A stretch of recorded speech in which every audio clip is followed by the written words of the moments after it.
আল্লাহ তাআলা ভালোবাসা পাওয়ার প্রধান শর্ত হচ্ছে রাসূল সাল্লাল্লাহু আলাইহি ওয়াসাল্লামকে ভালোবাসা, তার অনুসরণ করা। This is the first and foremost reminder tonight. আজকের প্রথম রিমাইন্ডার এটা যে আমরা যে আল্লাহর ভালোবাসা পেতে চাই, এটার প্রধানতম শর্ত হচ্ছে আল্লাহ রাসূল সাল্লাল্লাহু আলাইহি ওয়াসাল্লামের অনুসরণ করতে হবে। ওনার অনুসরণ বাদ দিয়ে আল্লাহর ভালোবাসা কোশ্চিনকালেও পাওয়া যাবে না।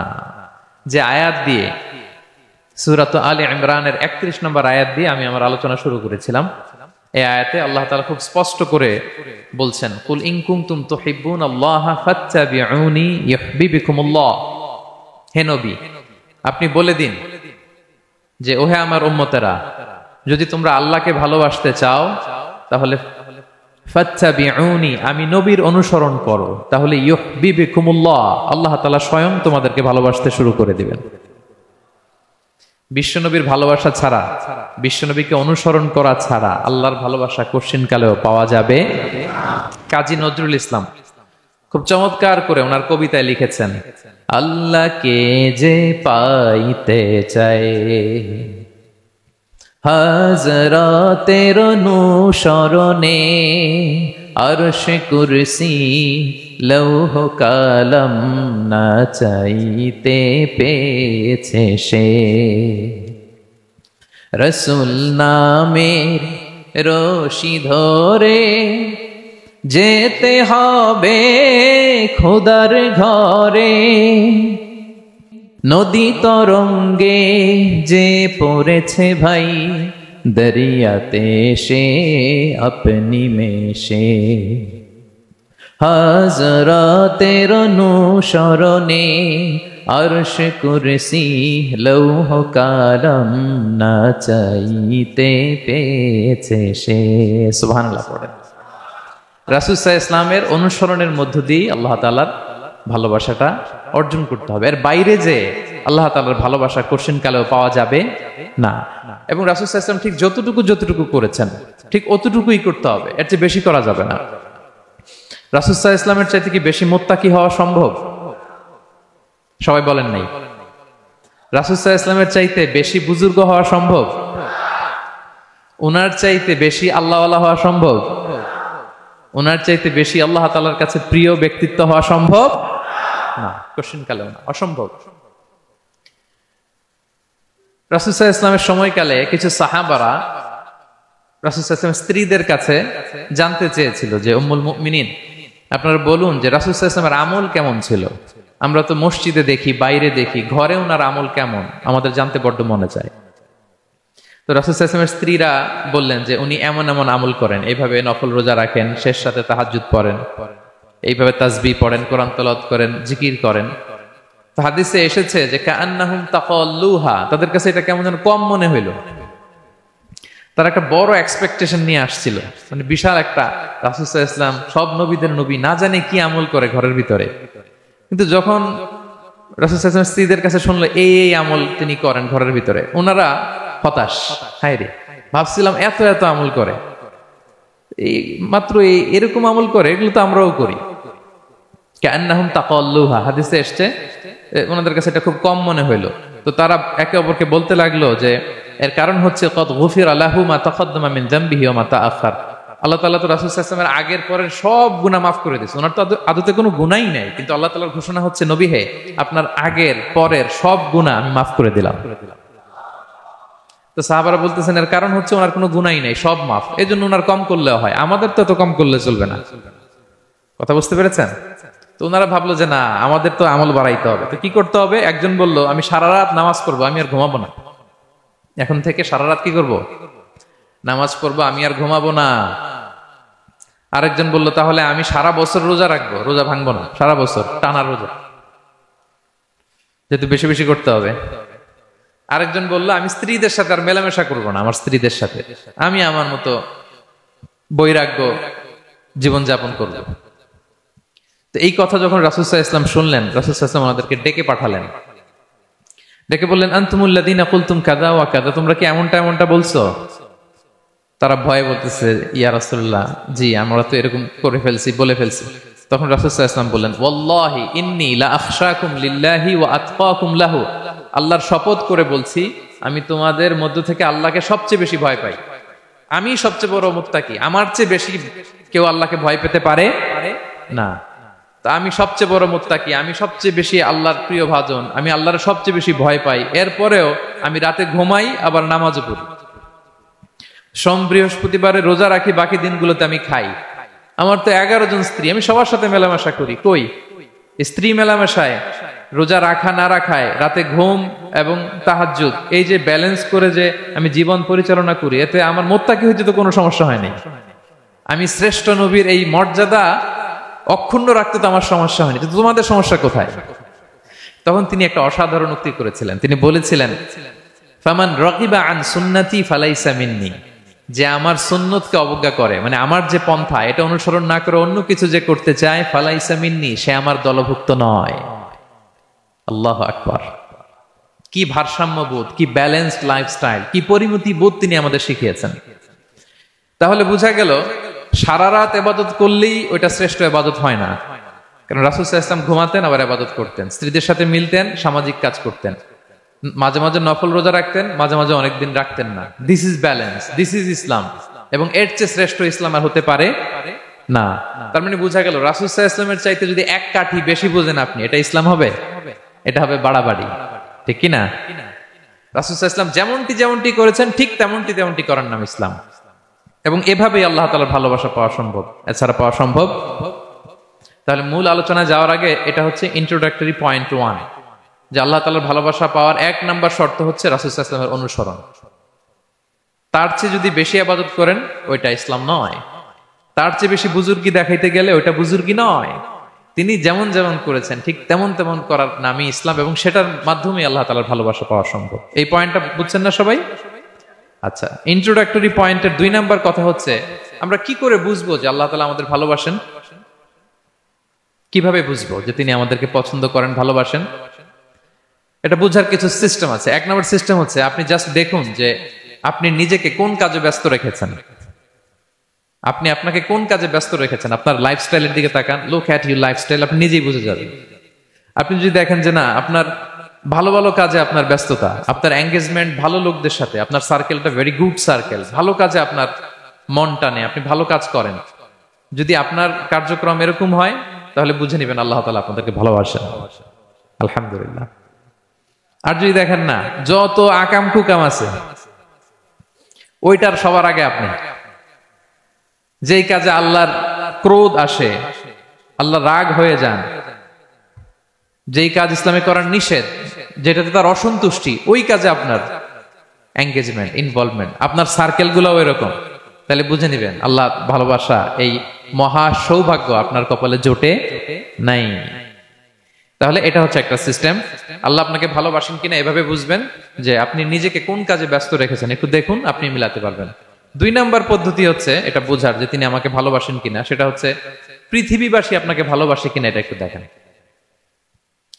এই পৃথিবীর ভালো মানুষগুলোর কাছে আপনার একটা গ্রহণযোগ্যতা আছে কিনা এটা দেখেন, এটা দেখলে আপনি বুঝতে পারবেন। সহিহ মুসলিমের একটা ছোট্ট হাদিস শেয়ার করি। রাসূল সাল্লাল্লাহু আলাইহি ওয়াসাল্লাম বলেছেন যে, ইন্নাল্লাহা ইযা আহাব্বা আবদান দাআ জিবরিল ফাকালা ইন্নী উহিব্বু ফুলানান ফাহিব্বা। আল্লাহ তাআলা যখন কোনো বান্দাকে ভালোবাসে, তখন তিনি জিবরাইলকে ডেকে বলেন, হে জিবরাইল, আমি আমার এই বান্দাকে ভালোবাসি, তুমিও তারে ভালোবাসো। ফায়ুহিব্বুহু জিবরিল, জিবরাইল আলাইহিস সালাম তারে ভালোবাসতে শুরু করে। শুধু এখানেই না, সুম্মা ইউনাদি ফিস সামা, তারপরে তিনি আকাশে একটা অ্যানাউন্সমেন্ট করেন। ফায়াকুল, তিনি বলেন যে, ইন্নাল্লাহা ইউহিব্বু ফুলানান ফাহিব্বু, ও আকাশবাসীরা, ও ফেরেশতারা, আল্লাহ তাআলা তার এই বান্দাকে ভালোবাসে, তোমরা সবাই তারে ভালোবাসো। তখন ফায়ুহিব্বুহু আহলুস সামা, গোটা আকাশবাসী তারে ভালোবাসতে শুরু করে, মানে ফেরেশতারা। তো আল্লাহ তাআলা এবং সকল ফেরেশতারা যখন তাকে ভালোবাসতে শুরু করে, রাসূল সাল্লাল্লাহু আলাইহি ওয়াসাল্লাম বললেন, সুম্মা ইউদাউ লাহুল কবুলু ফিল আরদ, তখন পৃথিবীতে তার গ্রহণযোগ্যতা বাড়িয়ে দেওয়া হয়, তার অ্যাকসেপ্টেন্স বাড়িয়ে দেওয়া হয়, সবার কাছে তার একটা গ্রহণযোগ্যতা আছে, সবাই তাকে ভালোবাসে।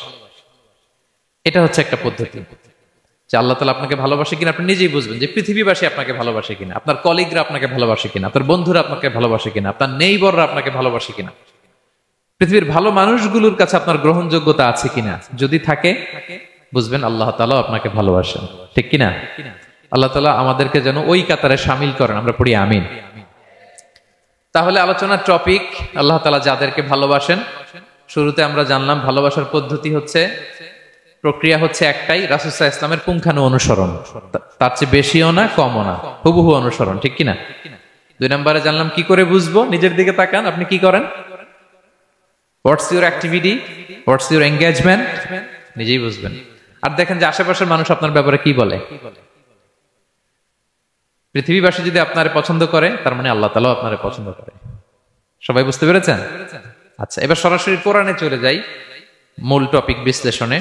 আল্লাহ তাআলা অনেক শ্রেণীর ব্যক্তিকে ভালোবাসেন বলে তিনি ঘোষণা করেছেন। তিনি বলেছেন যে আমি তাদেরকে ভালোবাসি। এর মধ্যে 1 নাম্বার হচ্ছে আল মুহসিনুন। একটু আমার সাথে সাথে বলেন, আল মুহসিনুন। মুহসিনুন মানে হচ্ছে যে ইহসান করে, মানে অন্যের প্রতি অনুগ্রহ দেখায়, অনুগ্রহশীল, অন্যের প্রতি দয়াশীল, অনুগ্রহশীল। এই সমস্ত বান্দাদের আল্লাহ ভালোবাসেন। আল্লাহ বলেন, ওয়া আনফিকু ফি সাবিলিল্লাহি ওয়া লা তুলকু বিআইদিকুম ইলা তাহলুকা ওয়া আহসিনু ইন্নাল্লাহা ইউহিব্বুল মুহসিনিন। তিনি বলেন যে তোমরা আল্লাহর রাস্তায় দান করো আর নিজেরা নিজেদেরকে ধ্বংসের মুখে ঠেলে দিও না, আর তোমরা ইহসান করো অন্যের প্রতি, কারণ ইন্নাল্লাহা ইউহিব্বুল মুহসিনিন, আল্লাহ তাআলা মুহসিনিনদের ভালোবাসেন, মানে যারা অন্যের প্রতি অনুগ্রহ দেখায়, অন্যের প্রতি দয়া পরবশ, তাদেরকে আল্লাহ ভালোবাসেন। সুবহানাল্লাহি ওয়া বিহামদিহি।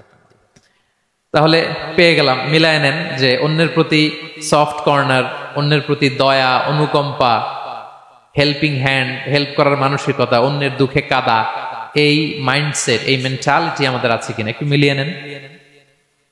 না থাকলে রিমাইন্ডার হিসেবে নেন যে আমরাও যেন মুহসিনুনদের কাতারে শামিল হতে পারি। ইহসান এটা অনেক বড় তবকার একটা আমল। ইবাদতেও ইহসান লাগবে, ইবাদতের বাইরে সামাজিক কর্মকাণ্ড, রাষ্ট্রীয় কর্মকাণ্ড, সব কাজে আল্লাহ তাআলা এই ইহসানকে আবশ্যক করেছেন। অনুগ্রহ, অন্যদের প্রতি অনুগ্রহশীল হওয়া। ইবাদতে ইহসানটা কেমন? সাইয়েদনা জিবরাইল আলাইহিস সালাম রাসূল সাল্লাল্লাহু আলাইহি ওয়াসাল্লামকে জিজ্ঞেস করেছিলেন যে ইয়া রাসূলুল্লাহ ফাখবিরনি আনিল ইহসান, ইহসান আবার কি, আমাকে একটু বলেন। তো ইবাদতে ইহসানটা কেমন? রাসূল সাল্লাল্লাহু আলাইহি ওয়াসাল্লাম বললেন যে ইহসান হচ্ছে আন তা'বুদাল্লাহা কাআন্নাকা তারাহু ফাইন লাম তাকুন তারাহু ফাইন্নাহু ইয়ারাক। তুমি এমন ভাবে ইবাদত করবে, তুমি ভাববে যে তুমি আল্লাহকে দেখছো, তুমি আল্লাহকে দেখে দেখে ইবাদত করতেছো, এরকম ভাবো না একটু। আর এটা ভাবতে যদি কষ্ট হয়, অন্তত এতটুকু তো ভাবো যে আল্লাহ তোমায় দেখছেন। এতটুকু ভাবা যাবে না? আমরা যখন নামাজ পড়ি, আমাদের প্রত্যেকটা সালাতের মুহূর্তে আমাদের এটা ভাবতে হবে যে আল্লাহ তাআলা কিন্তু আমাকে দেখছেন। এই যে আমি ফিসফিস করে সুবহানা রাব্বিয়াল আলা পড়ি, সুবহানা রাব্বিয়াল আযীম পড়ি, আমি তাসবিহ পড়ি, আমার রুকু সেজদা সবকিছু আমার আল্লাহ দেখছেন। এই সেন্স, এই অনুভূতি যদি আপনার মধ্যে থাকে, এটাই হচ্ছে ইবাদতের ইহসান। আর ইবাদত ছাড়া আমাদের দৈনন্দিন কাজ, পারিবারিক কাজ, সামাজিক কাজ, এই সমস্ত কাজেও কিন্তু আল্লাহ তাআলা ইহসানকে আবশ্যক করেছেন। প্রিয় ভাই এবং বোনেরা, অন্যের প্রতি অনুগ্রহ করাটাকে তিনি কি করেছেন? আবশ্যক করেছেন। একটা ছোট্ট হাদিস শুনি। হাদিসে রাসূল সাল্লাল্লাহু আলাইহি ওয়াসাল্লাম ইরশাদ করছেন যে ইন্নাল্লাহা তাবারাকা ওয়া তাআলা কাতাবাল ইহসানা আলা কুল্লি শাই। আল্লাহ তাআলা সবকিছুর উপর ইহসানকে আবশ্যক করেছেন, সবকিছুর উপর। মুমিনের সব কাজে ইহসান থাকতে হবে, অন্যের প্রতি অনুগ্রহের পরশ থাকতে হবে। এবার মজার একটা পার্ট আসছে হাদিসে, খেয়াল করে শুনি। রাসূল সাল্লাল্লাহু আলাইহি ওয়াসাল্লাম বলেন ফাইদা কাতালতুম ফাআহসিনুল কিতলা। আল্লাহ তাআলা সব জায়গায় ইহসানকে আবশ্যক করেছেন। এমন কি ফাইদা কাতালতুম, যখন তোমরা কতল করবে কাউকে, ফাআহসিনুল কিতলা, ইহসানের সাথে কতল করো। সুবহানাল্লাহ বললেন না? প্রসঙ্গটা কি? হত্যার প্রসঙ্গটা। রাষ্ট্রীয় কাজে হয়তো ডেথ পেনাল্টি, তার মৃত্যুদণ্ড দিতে হবে। রাসূল সাল্লাল্লাহু আলাইহি ওয়াসাল্লাম বলেন ফাইদা কাতালতুম ফাআহসিনুল কিতলা, মৃত্যুদণ্ড দিবা কিন্তু ইহসানের সাথে দিও। আপনি চাইলেই তার কান কেটে ফেলতে পারবেন না, তাকে শ্বাসরুদ্ধ করতে পারবেন না, পেট্রোল দিয়ে তার দেহ জ্বালিয়ে দিতে পারবেন না, চাইলেই এই দেহটারে আপনি নষ্ট করতে পারবেন না। রাষ্ট্রীয় কাজে বিচারে সাব্যস্ত হয়েছে তার এখন ডেথ পেনাল্টি, মৃত্যুদণ্ড কার্যকর করবেন, ঠিক আছে, কিন্তু সেখানে ইহসানের সাথে। ফাইদা কাতালতুম ফাআহসিনুল কিতলা, মৃত্যুদণ্ড কার্যকর করার সময় ইহসানের সাথে করো। ওয়া ইদা যাবাহতুম ফাআহসিনুয যাবাহা, জবাই করার সময় ইহসান করো। সুবহানাল্লাহ। করতেছি জবাই, করতেছি কি? তো মেরে ফেলতেছি প্রাণীটাকে খাওয়ার জন্য, স্লটারিং, লিটারালি আমি ছুরি চালাচ্ছি ওর গলায়, ফিনকি দিয়ে রক্ত বেরোবে এখনই, মেরে ফেলতেছি। কিন্তু যা মনে চায় আপনি কোপাতে পারবেন? কুরবানির পশুকে কষ্ট দিতে পারবেন না। আমরা এই ভুলটা করি। রাসূল সাল্লাল্লাহু আলাইহি ওয়াসাল্লাম দেখেন আরো স্পেসিফিক করে বলছেন যে ওয়ালিউহিদ্দা আহাদুকুম শাফরাতাহু ওয়ালিউরিহ যাবিহাতাহু, তোমরা জবাইয়ের সময় তোমাদের ছুরিটাকে ধার করে নিও যাতে করে প্রাণীটা কম কষ্ট পায়। সুবহানাল্লাহ। আমরা অনেক সময় ভুল করে ফেলি। আমরা গরু শোয়ানোর পরে এই রশি কোথায়, এই ছুরি কোথায়, এই কষাই কোথায়, এই যে 7 জনের নামে জবাই হবে এদের নাম কোথায়, গরুটাকে আমরা কষ্ট দিচ্ছি। রাসূল সাল্লাল্লাহু আলাইহি ওয়াসাল্লাম বলে না, মুমিনের প্রতিটি কাজে ইহসানের পরশ থাকে। তারা প্রাণী জবাই করবে ঠিকই খাওয়ার জন্য, কিন্তু এখানেও ইহসান করতে হবে, ঠিক কিনা? তারা মৃত্যুদণ্ড কার্যকর করবে, ডেথ পেনাল্টি রাষ্ট্রীয় আইনে, কিন্তু যেমন মনে চায় তেমন করা যাবে না। ওইখানেও ইহসান রাখার দরকার আছে না নাই? প্রিয় ভাইয়েরা, এই ইহসানকে যারা মেনটেন করে জীবনের সব কাজে, আল্লাহ তাদেরকে বড্ড ভালোবাসে, বড্ড পছন্দ করে। তো আমরা যেন সবাই সবার প্রতি ইহসান করি। স্বামী স্ত্রীর প্রতি ইহসান করুন, স্ত্রী স্বামীর প্রতি ইহসান করুন, বাবা সন্তানের প্রতি, সন্তান বাবার প্রতি, পরিবারের সকল সদস্যদের প্রতি ইহসান করুন, কর্মচারীদের প্রতি ইহসান করুন, সহকর্মীদের প্রতি ইহসান করুন। মুমিন জীবনের প্রতিটি কাজে ইহসানের পরশ থাকবে, কারণ ইন্নাল্লাহা ইউহিব্বুল মুহসিনিন। আল্লাহ তাআলা মুহসিনদের, যারা অন্যদের প্রতি অনুগ্রহ দেখায়, তাদেরকে বড্ড ভালোবাসেন। এই পয়েন্টটা কি বুঝতে পেরেছেন সবাই? ক্লিয়ার? 2 নম্বরে চলে যায়, আর কাদেরকে আল্লাহ ভালোবাসেন? 2 নম্বরে হচ্ছে আত-তাওয়াবুন, যারা ভুল করেই তওবা করে সাথে সাথে, আল্লাহ তাদেরকে বড্ড ভালোবাসেন। সুবহানাল্লাহ। আল্লাহ তাআলা বলছেন ইন্নাল্লাহা ইউহিব্বুত তাওয়াবিন ওয়া ইউহিব্বুল মুতাতাহহিরিন। আল্লাহ তওবাকারীদেরকে যেমনি ভালোবাসেন, পবিত্রতা অর্জনকারীদেরও ভালোবাসেন। ওটা আমি পরে আসতেছি, এখন তওবাতেই থাকি। তাহলে 2 নম্বরে হচ্ছে ইন্নাল্লাহা ইউহিব্বুত তাওয়াবিন। 2 নম্বরে হচ্ছে কাদেরকে ভালোবাসেন? তওবাকারীদেরকে তিনি বড্ড ভালোবাসেন। দেখেন রাসূল সাল্লাল্লাহু আলাইহি ওয়াসাল্লাম কি বলে, তিনি বলেন ওয়াল্লাহি ইন্নী লা আস্তাগফিরুল্লাহ ওয়া আতুবু ইলাইহি ফিল ইয়াউমি আকসারা মিন 70 মাররা। আল্লাহর শপথ, আমি বিশ্বনবী প্রতিদিন 70 বারেরও বেশি তওবা পড়ি। যার আগেও কোনো গুনাহ নাই, পরেও কোনো গুনাহ, উনি তওবা করে কয়বার? 70 বার। আমাদের তো কোনো গুনাহ টুনা নাই, তাই না? হ্যাঁ, আমাদেরও গুনাহ আছে নাকি? বস্তা ভরা। তো বিশ্বনবী যদি 70 বার তওবা করেন ডেইলি বেসিস, আমাদের করা দরকার কয়বার? যার যার কাছে ছেড়ে দিলাম, বলেন। 70,000 বার করা দরকার, ঠিক কিনা? প্রিয় ভাইরা, তাওবা কি? তাওবা মানে ফিরে আসা আল্লাহর কাছে। ভুল করেছি, অনুতপ্ত হয়ে আল্লাহর কাছে ফিরে আসবো, এটার নাম তাওবা। To return back to your Lord, আল্লাহর কাছে ফিরে আসবেন। এই ফিরে আসাটাকে আল্লাহ খুব পছন্দ করেন। এখানেই শয়তান আর আমাদের মধ্যে পার্থক্য। শয়তান ভুল করে করছি তো করছে, ওইটার মধ্যেই সে অটল অবিচল, ক্ষমা আর চাইনি। কিন্তু আমরা সকালে ভুল করে দুপুরে মাফ চাই, দুপুরে করে রাতে মাফ চাই, আজকে ভুল করে কালকে মাফ চাই, ঠিক কিনা? এই মাফ চাওয়াটাকে, ফিরে আসাটাকে, তার গুনাহগার বান্দা অনুতপ্ত হয়ে, রিয়েলাইজেশন হয়ে, বুঝতে পেরে ফিরে আসাটাকে তিনি বড্ড পছন্দ করেন, বড্ড পছন্দ করেন। এজন্য ভুল আমাদের হবে প্রিয় ভাইরা। আল ইনসান মিনান নিসিয়ান, আমাদের নামটাই এসেছে ভুল থেকে। আমরা ভুলে যাই, ভুল হয়ে যায় আমাদের, কিন্তু ক্ষমার রাস্তা, তওবার রাস্তা খোলা আছে না নাই? এটা হচ্ছে আমাদের জন্য আশা, হোপ। আমরা হোপফুল, সবসময় আশাবাদী। যত ভুল হোক, যত ভুল আপনি করেন, এটা খেয়াল রাখবেন, ভুল আপনি যতই করেন না কেন, তার রহমতের দরিয়া তার চাইতেও বড়, তার ক্ষমার মহাসাগর তার চাইতেও বিস্তৃত, যত ভুল আপনি করেন না কেন। এজন্য আল্লাহ তাআলা বলেন ইয়া আইয়ুহাল্লাযীনা আমানু তুবু ইলাল্লাহি তাওবাতান নাসুহা, ওহে বিশ্বাসীরা একনিষ্ঠভাবে তওবা করো, ফিরে আসো আমার দিকে। ফাফিররু ইলাল্লাহ 24/7। পৃথিবীর কোনো দরজা 24 ঘন্টা খোলা থাকে না। রাত 3টার দিকে যদি আপনি উঠে জায়নামাজটা বিছিয়ে যে ভুলটা করছেন ওটা স্মরণ করে চোখের পানি ছেড়ে মাফ চান, ক্ষমা করবেন না তিনি? হ্যাঁ, ক্ষমা দেওয়ার জন্য তিনি বসে আছেন। সেজন্য ভুল হইলে আমরা পড়বো আস্তাগফিরুল্লাহ। কি পড়বো? পড়েন আস্তাগফিরুল্লাহ রাব্বি মিন কুল্লি যামবি ওয়া আতুবু ইলাইহি। পড়েন আস্তাগফিরুল্লাহাল্লাযী লা ইলাহা ইল্লা হুয়াল হাইয়ুল কাইয়্যুম ওয়া আতুবু ইলাইহি। এটা পড়ে আল্লাহর কাছে ফিরে আসবেন, অনুতপ্ত হবেন, আল্লাহ ভুল করে ফেলেছে, আল্লাহ তুমি ক্ষমা করো, আল্লাহ তুমি ক্ষমা করো, আল্লাহ আমরা ভুল করে ফেলেছি। ভুল সবাই করে, কে না করে? হ্যাঁ, কুল্লু ইবনে আদম খাত্তা।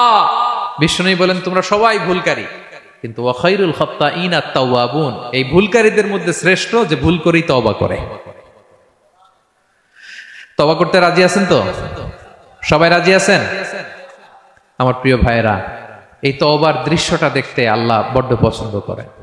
বান্দা যখন ভুল বুঝতে পারে, মাথাটা নিচু করে চোখের পানি ছেড়ে বান্দা যখন কাঁদতে শুরু করে, এই দৃশ্যটা দেখলে আল্লাহ সহ্য করতে পারে না। আল্লাহর রহমতের দরিয়ায় জোশ খেলে যায়, বান্দা যা চায় আল্লাহ তাই দিয়ে দেয়। তখন চোখের পানির এত বড় পাওয়ার। এজন্য আমরা ভুল করে যেন অটল না থাকি, আল্লাহর কাছে যেন ক্ষমা চাই, আমরা যেন ফিরে আসি তার দরবারে। তার দরবার সবসময় খোলা।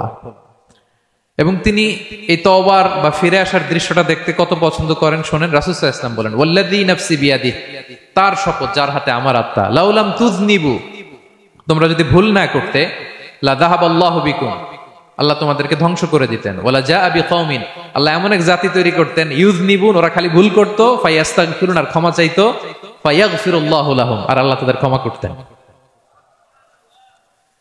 তোমরা যদি ভুল না করতে, এই বনি আদম, তোমরা যদি ভুল না করতে, তোমাদেরকে আল্লাহ তাআলা ধ্বংস করে এমন একটা গোষ্ঠী বানাইতেন যারা খালি ভুল করতো আর মাফ চাইতো, ভুল করতো আর মাফ চাইতো, আর আল্লাহ মাফ করে দিত।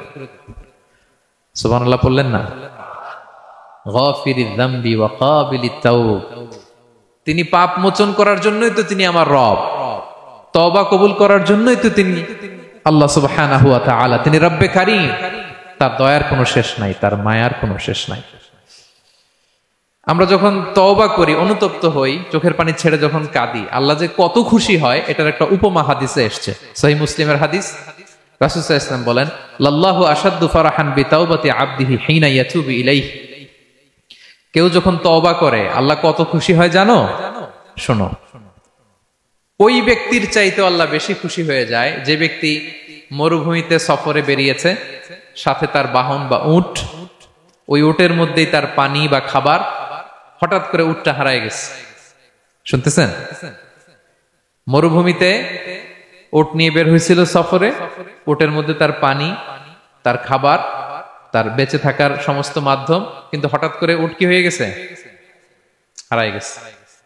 উট খুঁজে আর পায় না, দৌড়াতে দৌড়াতে হয়রান।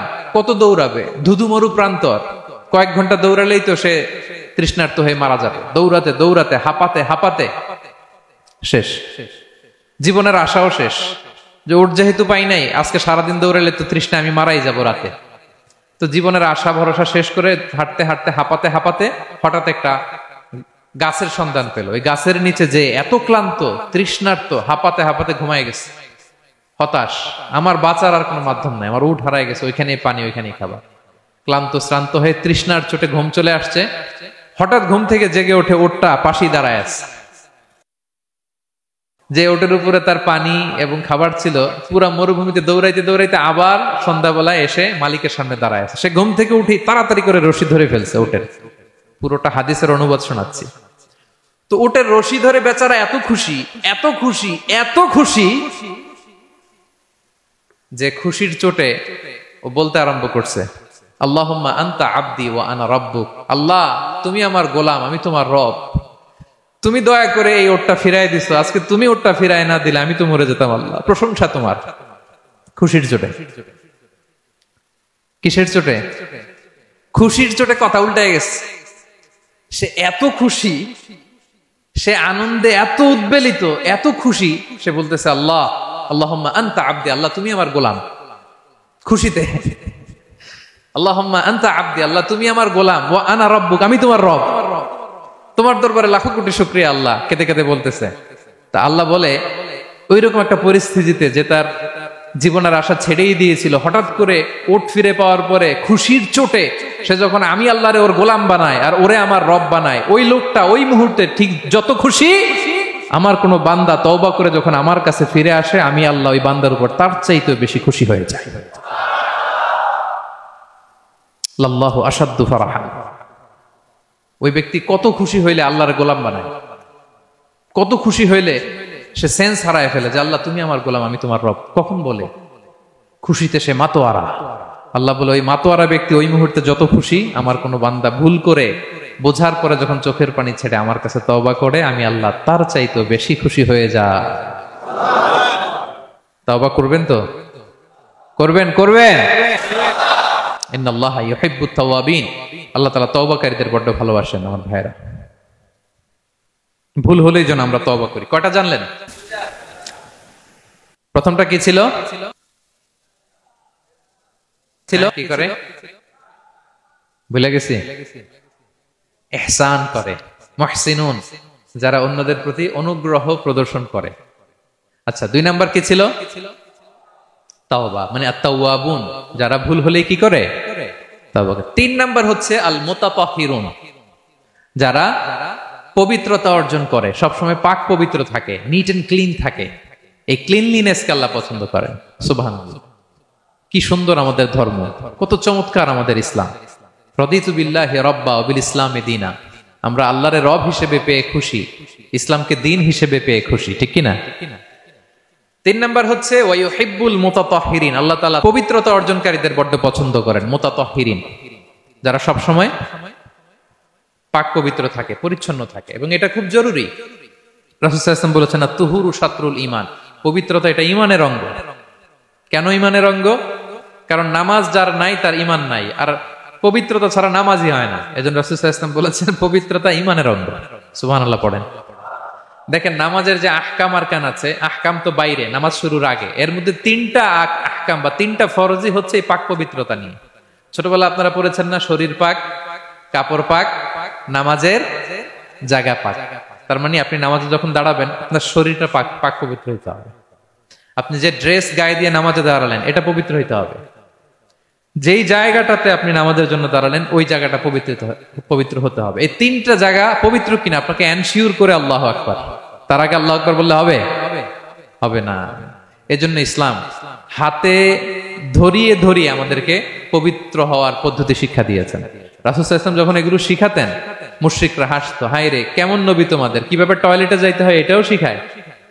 সাহাবারা বলতেন, হ্যাঁ, আমাদের নবী ধরে ধরে আমাদের শিখায় যে টয়লেটে ঢুকতে বাম পা, বেরোতে ডান পা, ঢোকার আগে দোয়া, ওয়ালা তাস্তাকবিলুল কিবলা, কিবলামুখী হওয়া যাবে না, ঢিলা ইউজ করলে 3টা ইউজ করো, বেজর করো, প্রতিটা জিনিস, কি করে ওযু করতে হয়, কি করে তায়াম্মুম করতে হয়, কি করে ফরজ গোসল করতে হয়, আমার নবী ধরে ধরে আমাদের শিখিয়েছেন, ঠিক কি না?